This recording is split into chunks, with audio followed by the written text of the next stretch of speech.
Bonjour, Ciel Mon Info, l'émission qui présente l'actualité des chrétiens d'ici et d'ailleurs. Aujourd'hui, nous allons parler de la persécution au Nigeria avec Philippe Fonjala. Bonjour, bienvenue. Bonjour, merci de m'accueillir.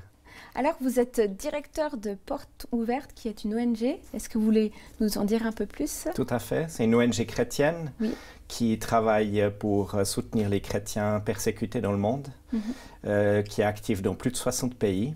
En fait, on a deux axes différents. Un axe qui est, par exemple, en ce qui concerne la Suisse, de soutenir et d'appeler les chrétiens à soutenir l'Église persécutée, dans la prière, en s'engageant aussi à donner. Et puis d'autre part, dans les pays où la persécution sévit, notre but c'est de les aider sur le terrain, de leur apporter de l'aide sous toutes sortes de formes différentes. Et cette ONG existe depuis combien d'années, vous avez dit? Un peu plus de 60 ans. Et comment elle a commencé? Elle a commencé par le fait d'un homme qui s'appelle Frère André et qui a eu à cœur de soutenir les chrétiens au-delà du rideau de fer à cette époque-là, et de leur apporter des Bibles, la littérature en particulier en contrebande, parce qu'il a découvert en allant en Pologne à l'occasion d'un congrès de la jeunesse communiste, il a rencontré des chrétiens là-bas et il s'est rendu compte des besoins qu'il y avait et du manque de littérature des chrétiens. Et du coup, il ne s'attendait pas forcément à l'ampleur qui allait se passer 60 ans plus tard. Non, je pense qu'il dirait maintenant qu'il a été un peu dépassé. Par les événements, oui. Par les événements, oui.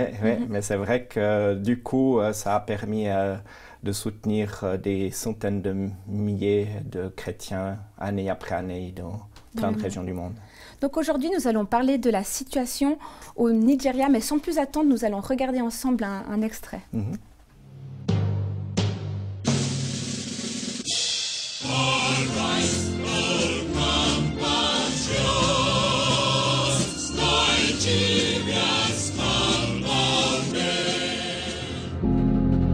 Le Nigeria est le pays le plus peuplé d'Afrique, accueillant plus de 250 groupes ethniques et 400 dialectes. Il se compose de 36 États que l'on peut diviser en 3 zones, le nord, le sud et la ceinture centrale. Le Nigeria est un État laïque. Sa constitution garantit la liberté de religion. Mais depuis 40 ans, l'élite au pouvoir, originaire du nord, favorise les musulmans et discrimine les chrétiens. Peu de moyens ont été déployés jusqu'ici pour mettre fin à la persécution des chrétiens dans le nord.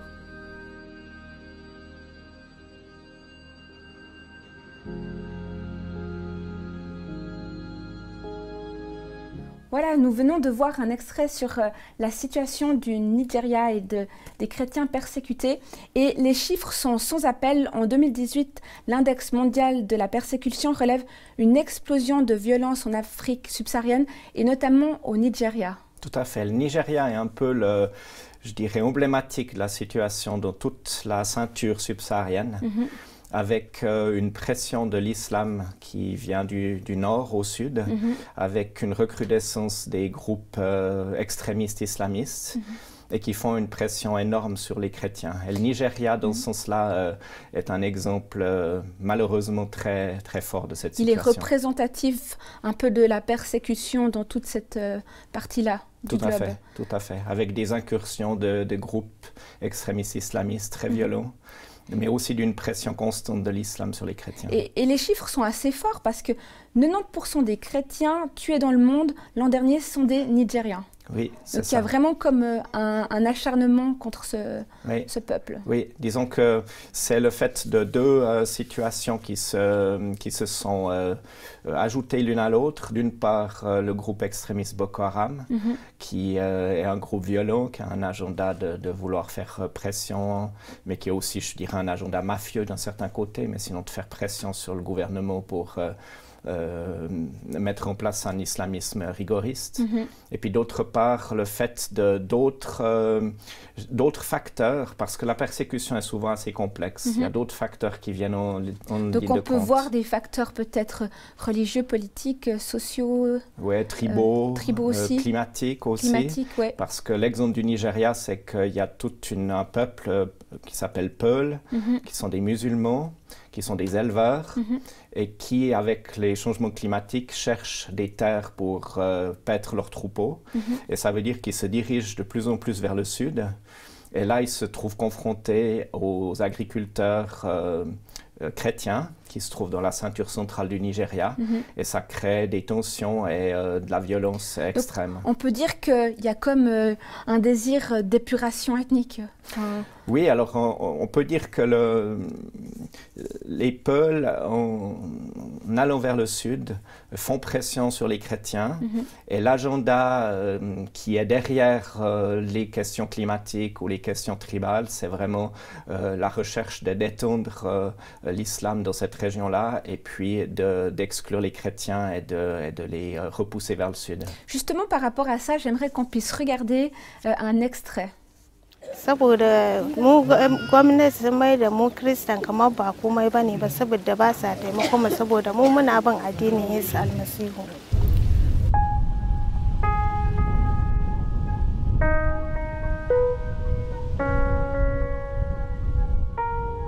Most of us here, we have the land, but the fertilizer, we don't have money to buy the fertilizer. Most of our farms are used and overused, so lacking of this fertilizer, we are not getting much crops in our farms. Yes, government do help, but most of us here we are not having this. We are not receiving the help because we are Christians. Voilà, nous venons de voir un extrait d'une sorte d'injustice que vivent les chrétiens dans le nord et aussi dans toute la partie centrale du Nigeria. On voit vraiment que il y a de l'aide, mais pas pour les chrétiens. C'est ça. Le nord du Nigeria est majoritairement ou très majoritairement musulman. La ceinture centrale, c'est mixte. Mais les gouvernements de ces régions-là, de cet État fédéral du Nigeria, d'abord, dans 12 États, c'est la charia qui régit la vie des personnes, du peuple. Et ça veut dire aussi que du coup, les chrétiens sont considérés de seconde zone. Donc ils sont confrontés à des autorités qui sont hostiles à leur foi. C'est ça, et qui vont par conséquent diriger l'aide qui vient du gouvernement plutôt sur les musulmans que sur les chrétiens. Et donc on l'a très bien vu dans cette vidéo, et il est nécessaire de leur apporter de l'aide ciblée pour qu'ils puissent survivre dans leur contexte. Et donc c'est là où, porte ouverte, vous êtes actif? Oui. Vous allez directement dans ces lieux où il y a la violence, c'est ça, le danger. On travaille avec des partenaires locaux. Et notre but, c'est de rejoindre les chrétiens dans ces régions-là, d'une part pour l'aide dont on vient de parler, mais aussi parce qu'à cause de la violence qu'ils subissent, qui est extrême, c'est nécessaire de les soutenir spirituellement, de former les pasteurs, de leur aider à pouvoir garder la foi solide dans les églises, des chrétiens dans les églises. Mais c'est aussi nécessaire de participer à reconstruire un certain nombre la vie des personnes, parce qu'avec les violences subies, beaucoup souffrent de traumatisme. Et donc, c'est nécessaire de les aider. Donc là, concrètement, vous avez quoi? Des cellules d'aide, d'urgence ou des préparations, comme vous dites, à la persécution? Oui, alors voilà, c'est deux dimensions différentes. La préparation à la persécution, c'est effectivement des formations qu'on donne à des leaders chrétiens qui peuvent être transmises dans les églises, et qui permettent aux chrétiens de comprendre les mécanismes de la persécution, s'y préparer, rester fermes dans leur foi, leur apprendre à aussi comprendre l'Évangile, comprendre ce que l'Évangile annonce. Mais c'est aussi important, au travers de ces cours de préparation à la persécution, de leur faire comprendre comment réagir à la persécution. Parce qu'un de nos buts principaux en Afrique subsaharienne, au Nigeria, c'est de leur apprendre à réagir comme l'Évangile le demande. C'est-à-dire, c'est vrai, l'Évangile, même si c'est dur dans leur contexte, mais nous demande d'aimer nos ennemis, nous demande d'être sel et lumière, et c'est ce que nous aimerions que les chrétiens puissent être dans cette région malgré les violences qu'ils subissent. Et là, vous avez des témoignages de personnes qui ont vu le pire, mais qui ont réussi à entrer dans un processus de pardon. Alors, j'ai la situation d'un jeune étudiant, 27 ans, Gyang, qui était à l'université quand son village a été attaqué. Et ils ont brûlé plus de 200 maisons. Et puis, ils ont brûlé l'église. Et dans l'incendie de l'église, son père est décédé, ainsi que deux de ses frères. Et puis, sa mère a été également tuée par balle. Et un autre de ses frères tué par machette. Et on peut dire que ce chrétien, d'un certain côté, il a beaucoup de questions qui se sont évidemment posées. D'une part, pourquoi Dieu permet ça? Pourquoi est-ce que j'ai échappé à ce massacre? Mais avec les cours de post-traumatique, eh bien, on peut l'aider à reconstruire sa foi, à continuer à faire confiance en Dieu. Et ce qui est marquant dans cette histoire, on ne sait pas ce que Gyang, comment il a vécu ou comment il s'est transformé. Mais ce qu'on entend beaucoup de témoignages de chrétiens, c'est cette capacité à pardonner et de aux personnes qui ont fait aussi, violence, et de résilience, et de reprendre, de recommencer leur vie et de garder confiance en Dieu malgré ce qu'ils ont vécu. Et je dois dire que c'est aussi un exemple pour notre propre foi, de voir à quel point ils sont capables de rester fermes, mais aussi de vivre ce message de pardon dans des situations si difficiles. Et donc l'enjeu dans des situations de traumatisme aussi fort, c'est de les faire parler, c'est de leur donner la possibilité tout à nouveau de faire parler. Avec les femmes, c'est de les faire, par exemple, parce que les femmes sont souvent doublement persécutées, parce que quand les hommes, c'est souvent eux qui sont l'objet de violences vraiment qui vont jusqu'à la mort. Les femmes, c'est d'autres violences beaucoup plus difficiles, qui sont aussi des abus sexuels, etc. Et auprès des femmes, par exemple, les cours post-traumatiques, c'est vraiment de les aider à s'exprimer, aussi de manière artistique, par le dessin, etc., pour leur permettre de vraiment sortir ce qu'elles ont vécu et leur permettre de reconstruire leur vie.